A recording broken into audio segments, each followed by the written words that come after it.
இருக்கீங்க? நல்லா இருக்கீங்களா? இன்றைக்கி என்ன வீடியோனா, நம்ம வந்து ஒரு 12 நாளாகவே லைவ் ஸ்டோரி போட்டுட்ருந்தோம். அது வந்து நேத்தியோட முடிஞ்சிச்சு. எல்லோரும் நல்லா சப்போர்ட் பண்ணியிருந்தீங்க. ரொம்ப நன்றி. இன்றைக்கி என்ன வீடியோனா, நேத்தி நான் வந்து லாஸ்ட்டாக போட்ட வீடியோவில் என்ன சொல்லி போட்டிருந்தேன்னா, என்னை பற்றின எல்லா விஷயத்தையுமே நான் வந்து சொல்லியிருந்தேன் எல்லா வீடியோவிலையுமே. நேத்தி வந்து எதோட முடிச்சிருந்தேன்னா, நான் அம்மா வீட்டில் தான் 8 வருஷமாக இருந்துகிட்ருக்கேன். இப்போ வந்து தம்பி கல்யாணம் பண்ணி குழந்தன்னு பிறந்துச்சு. நான் வந்து ஒரு வீட்டில் தான் இருக்கோம். இதுக்கு மேலே அது மாதிரி இருக்க முடியாது. இது வரைக்கும் எந்த மனசங்கடம் எதுவும் இல்லை. நல்லா தான் நாங்கள் ஒத்துமையாக தான் எல்லாம் ஒரு வீட்டில் தான் இருக்கோம். இருந்தாலும் ஒரே வீட்டில் இப்போ 7 பேர் கணக்கு வந்துருச்சு. என்னைக்கா இருந்தாலும் நானும் என் பிள்ளையும் தனியாக போய் தானே ஆகணும். அதனால் வந்து இப்போதைக்கு என்கிட்ட இடம் தனியாக வாங்குற அளவுக்கு வசதி இல்லை. கொஞ்சம் தான் இப்போ தான் கொஞ்சம் கொஞ்சம் காசு சேர்த்துட்ருக்கேன். இன்னும் கொஞ்சம் லோனெல்லாம் முடிஞ்சிச்சுன்னா அடுத்த லோன் எடுத்து சேர்த்து வாங்குகிற நிலமையில் இருந்துகிட்ருக்கேன். அதுக்குள்ளே நம்ம வந்து வாடகைக்கு ஏதாவது வீடு எடுத்துகிட்டு எட்ட போயிடலாம் அப்படின்னு நினச்சிட்டு நாங்கள் இருக்கோம். வாடகைக்கு போனாலும் நான் வாடகைக்கு போகலான்னு நினைக்கிறேன். அம்மா வந்து அவங்க வீட்டுக்கு பின்னாடியே கொட்டா வச்சுக்க ஒரு சீட்டு வாங்கி போட்டு இருந்துக்க, இன்னும் ஒரு 4 வருஷம் 3 வருஷம் இருந்துக்க, கொஞ்சம் காசு சேர்த்து நீ இடம் வாங்கினதுக்கு அப்புறம் போய் அங்கே தனியாக வீடு கட்டிக்க. அது கட்டி உன் பிள்ளையும் இன்னும் 2 வருஷம் ஆனால் இன்னும் கொஞ்சம் பெருத்துருவான். 12வது 10வது படிக்கிற அளவுக்கு வளர்ந்துருவான். அதுக்கப்புறம் அவனே உன்னை பார்த்துக்குவான். நீ தனியாக போனாலும் உனக்கும் கொஞ்சம் துணையாக இருக்கும் அப்படின்னு அம்மா சொன்னாங்க. அதை வந்து நேற்று வீடியோவில் நான் சொல்லியிருந்தேன்.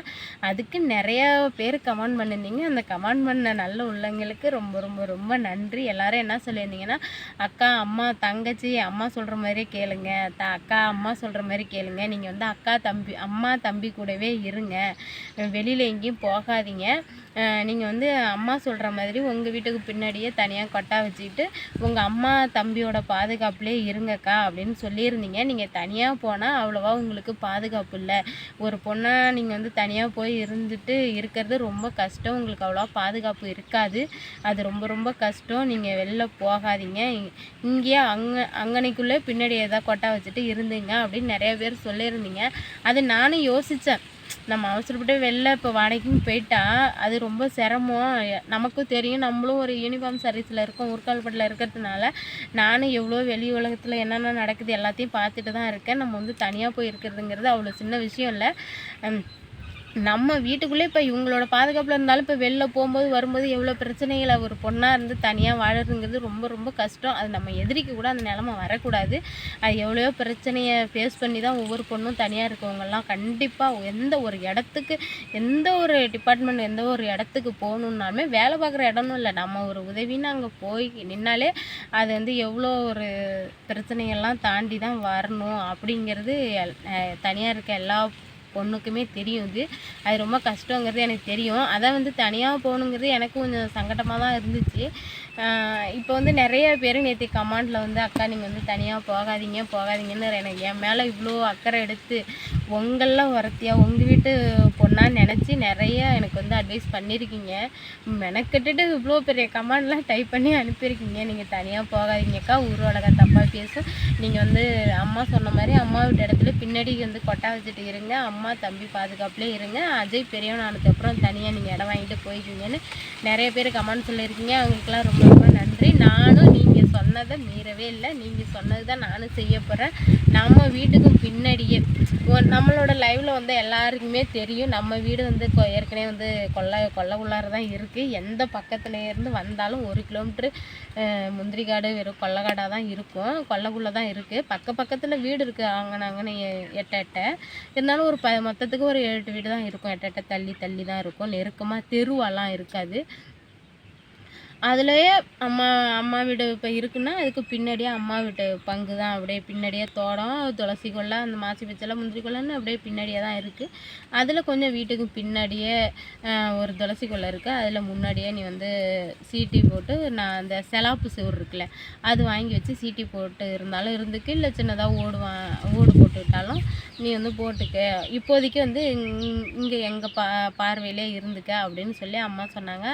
அதுக்கு நீங்கள் வந்து எல்லோரும் சப்போர்ட் பண்ணியிருக்கீங்க. அதான் நீங்கள் சொன்னதை நான் மீறவே இல்லை. நீங்கள் சொன்னதை நான் செய்ய போகிறேன். இன்னும் ஒரு 10 நாள் தான் தை பிறந்தா வழி பிறக்கும்னு சொல்லுவாங்க. அது கண்டிப்பாக இன்றைக்கி இந்த வருஷம் எனக்கு தான் நடக்க போகுதுன்னு நினைக்கிறேன்.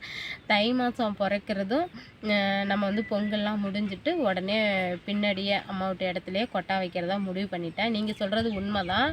அது நான் அனுபவ ரீதியாக சொல்கிறேன். அதுவும் இல்லாமல் நான் வந்து ஊர்கால்பாடையில் இருக்கேங்கிறது உங்கள் எல்லாருக்குமே தெரியும். நமக்கு வந்து மாதம் ஃபுல்லாக வேலை இல்லைனாலும் இந்த மாதத்துக்கு 5 நாள் டியூட்டி கொடுத்தாலும் இந்த முக்கியமான நாள் இருக்குது தெரியுமா, தீபாவளி, பொங்கல், இந்த எலெக்ஷன் டைமு, இந்த மணி சமயத்துலலாம் எனக்கு வந்து டியூட்டி கண்டினியூவாக இருக்கும்.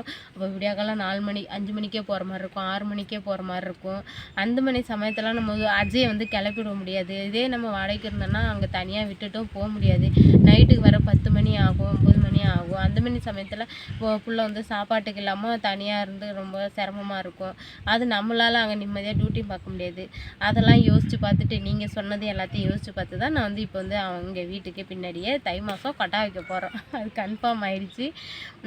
கமாண்டெல்லாம் வச்சே நான் நைட்டே முடிவு பண்ணிட்டேன். கமாண்டெல்லாம் பார்த்துட்டு அப்புறம் இங்கே என்ன வச்சுக்கேன், இப்போ வந்து பக்கத்தில் தம்பி ஒய்ஃப் இருக்கா, தங்கச்சி உள்ளூர் தான் கல்யாணம் பண்ணி கொடுத்துருக்கோம். எனக்கே திடீர்னு ஒரு டியூட்டின்னு நான் போயிட்டா கூட அஜய் வந்து அங்கே போய் மாமா விட்ட சாப்பிட்டு போடா, சித்தி விட்ட போய் சாப்பிட்டுக்கடா அப்படின்னு சொன்னால் அவன் வந்து சாப்பிட்டுக்குவான். வந்து அவங்க வீட்டில் கூட தூங்கிக்குவான். அவனுக்கு நம்ம வந்து பயம் இல்லாமல் இருக்கலாம். கொஞ்சம் அவன் வந்து இங்கே எல்லாரோடய பாதுகாப்பாக தான் இருக்கிறான் அப்படின்னு நம்ம ஒரு பயம் இல்லாமல் நம்ம வந்து டியூட்டி முடிச்சுட்டு வரலாம். அது எல்லாத்தையும் யோசித்து பார்த்து தான் நானும் அதுக்கப்புறம் ஒரு 3 வருஷமோ 4 வருஷமோ 2 வருஷமோ அது கடவுள் தான் வந்து நமக்கு வழி சொல்லணும், வழி காட்டணும். நான் வந்து கொஞ்சம் நல்ல நிலைமைக்கு வளர்ந்துட்டேன்னா வேறு எந்த வளர்ச்சியிலையும் நம்ம வந்து முன்னேற வாய்ப்பே இல்லை. வேறு எதுவுமே கிடையாது. நம்ம வந்து நானும் அஜயும் தனி மரமாக அம்மா வீட்டில் தான் இருந்துகிட்ருக்கோம். அம்மா வீட்டில் தான் விவசாயம் பார்க்குறாங்க. நாங்கள் வந்து ஏதோ ஒரு ஹெல்ப்புக்கு ஒரு வீட்டில் தான் இருக்கோம். எல்லாம் வேலை செஞ்சு தான் ஆகணும். அதை தான் நான் வந்து வீடியோ எடுத்து போட்டுட்ருக்கேன். நம்மளுக்கு வந்து இந்த யூடியூப்னு ஒன்று நமக்கு நல்ல நிலைமைக்கு வளர்ந்தால் தான் நமக்கு வந்து மாற்றங்கள். இல்லைனா என் புள்ள பெரியவனாகி அவன் கையால் 10 ரூபா சம்பாரித்தா மட்டும்தான் வேறு எந்த வருமானத்தாலையும் மாற்றங்கள் வர வாய்ப்பே இல்லை. கடவுள் புண்ணியத்தில் இந்த யூடியூப் நல்ல நிலைமைக்கு வந்து நாங்கள் நல்லா இருந்தோம்னா 3 வருஷமோ 4 வருஷமோ 2 வருஷமோ சீக்கிரம் கூடிய விரைவில் இன்னும் கொஞ்சம் ஒரு 9 மாதத்தில் இன்னும் ஒரு 2 லோனெல்லாம் முடியுது. அப்புறம் அந்த லோனெல்லாம் கொஞ்சம் எடுத்து சேர்த்து ஒரு இடத்த வாங்கி வச்சு அப்புறம் கொஞ்சம் கொஞ்சமாக காசு சேர்த்து தான் வீடு கட்டணும். அதுக்கிட்டே எனக்கு வயசாகிடும்னு நினைக்கிறேன். நான் சொந்த வீடு இடம் வாங்கி சொந்த வீடு கட்டி அதில் நிம்மதியாக படுத்து ஏந்திரிக்கிறதுக்குள்ள 60 வயசு ஆகிடும்னு நினைக்கிறேன். அது வரைக்கும் கடவுள் வந்து எங்களுக்கு சொத்து சுகம் இல்லைனாலும் எனக்கு என் பிள்ளைக்கும் கை கால் சுகத்தை கொடுத்து வைக்கணும், நோய் நொடி இல்லாமல் வைக்கணும். அதை தான் நான் வந்து கடவுள்கிட்ட வேண்டிக்கிறேன். இப்போதைக்கு என்னை விட்டா என் பிள்ளைக்கு யாரும் இல்லை, என் பிள்ளைய விட்டா எனக்கும் வேறு யாரும் இல்லை. நாங்கள் வந்து என் பிள்ளைக்கு நான் கடைசி வரைக்கும் துணை இருக்கணும் அப்படின்னு கடவுள்கிட்ட வேண்டிக்கிறேன். எங்களுக்கு வேறு எந்த வசதி வாய்ப்பும் இல்லைனாலும் பரவாயில்ல.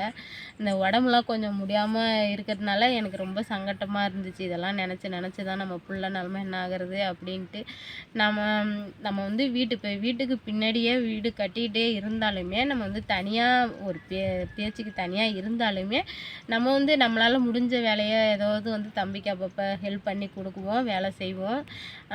அதுவும் இல்லாமல் வந்து நான் ஆரம்பத்துலலாம் நிறைய தண்ணி கட்டுற மாதிரி மம்முட்டி நான் கொத்துற மாதிரி எல்லாம் வீடியோ எடுத்து போட்டேன். அப்போல்லாம் என்னால் வேலை செய்ய முடிஞ்சிச்சு. இப்போ வந்து நான் வந்து என்னோடய வீடியோ கண்டினியூவாக பார்க்குறவங்களுக்கு தெரியும். எனக்கு வந்து ஜவ்வு தேஞ்சிச்சு, எம்ஆர்ஐ ஸ்கேன்லாம் எடுத்துகிட்டு ரொம்ப சிரமப்பட்டுட்டு இருக்கேன்னு. நான் வந்து இப்போ பார்க்குறதுக்கு நான் நல்லா இருக்க மாதிரி தான் தெரியும். இப்போதைக்கு நான் வந்து ஒரு பொம்மை மாதிரி தான் இருக்கிறேன். எந்த வேலையுமே டாக்டர் செய்யக்கூடாது, தூங்குகிற டைம் தர மிச்ச நேரம்லாம் பெல்ட்டு தான் போட்டுருக்கணும் கழுத்தில் அப்படின்னு சொல்லிட்டாங்க. அதையும் தாண்டி தான் நான் சின்ன சின்ன வேலை செஞ்சிட்ருக்கேன். அதனால தான் அந்த கையால் சும்மா வந்து பில்லு அரிக்கிறேன். பில்லு கொஞ்சம் நேரம் அரிப்பேன் உட்காந்துருக்கிறது ஒரு மாதிரி இருந்தால்.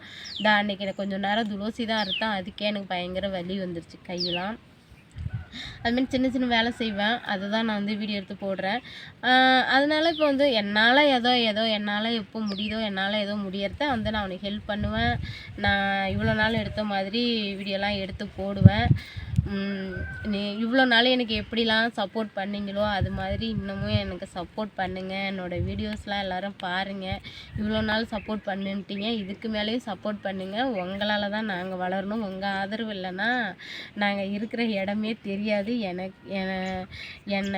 என்ன எல்லோரும் நான் எங்கள் வீடியோ பாருங்கள். எனக்கு என்ன பேசுகிறதுனே தெரில, அதான் வளருது. உங்கள் சப்போர்ட்டில் தான் நானும் என் பிள்ளையும் வளரணும். உங்களோட ஆதரவு எனக்கு ரொம்ப ரொம்ப நன்றி. எல்லோரும் என் மேலே ரொம்ப அக்கறையாக உரிமெடுத்து எல்லாம் கமெண்ட் பண்ணியிருக்கீங்க. நாங்கள் நல்லா இருக்கணும் அப்படின்னு நினச்சி. நீங்கள் சொன்ன மாதிரியே கண்டிப்பாக தை மாதம் பிறக்கிறதும் பின்னாடி கொட்டா வைக்கவும் அந்த வீடியோ எல்லாமே ஒவ்வொன்றா நான் போட்டுகிட்டே இருப்பேன். எனக்கு சப்போர்ட் பண்ணுங்கள்.